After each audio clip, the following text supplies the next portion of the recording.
Sementara itu, pemirsa, fraksi Partai Nasdem DPR RI menggelar diskusi urgensi revisi Undang-Undang Mahkamah Konstitusi.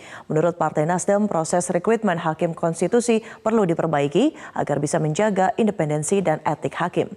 Diskusi soal urgensi revisi Undang-Undang Mahkamah Konstitusi ini digelar fraksi Partai Nasdem di Gedung DPR RI Jakarta hari Rabu pagi. Berdasarkan rapat Komisi 3 dengan pemerintah dan sejumlah pakar hukum serta organisasi masyarakat, terdapat sejumlah hal yang perlu dicermati pada revisi Undang-Undang Mahkamah Konstitusi. Antara lain, pelaksanaan tugas dan kewenangan Mahkamah Konstitusi, masa jabatan, syarat pengangkatan dan pemberhentian hakim konstitusi, serta pengawasan terhadap etika dan independensi hakim konstitusi. Nantinya RUU ini menjadi bagian upaya pemerintah dalam meningkatkan dan menciptakan peradilan yang transparan serta memperkuat penegakan dan supremasi hukum di Indonesia.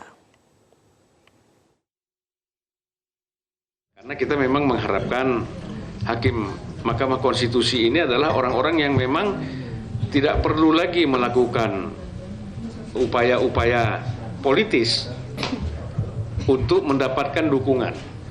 Tetapi repot juga bagi hakim konstitusi ini karena kondisi DPR-nya juga membutuhkan lobby seperti itu. Karena tidak semua juga fraksi atau anggota DPR itu juga berangkat dari konsepsi karakter yang diinginkan oleh kita semua. Dengan latar belakang yang macam-macam dari kepentingan politik akhirnya terjadi. Jadi ini sebenarnya bukan salah calon hakim juga, DPR-nya juga salah. Karena kriteria yang sudah ada kadang-kadang kita rubah-rubah dan kita memilih sesuai bukan dengan kebutuhan seorang hakim, tapi yang kita pilih adalah sesuai dengan kebutuhan kita.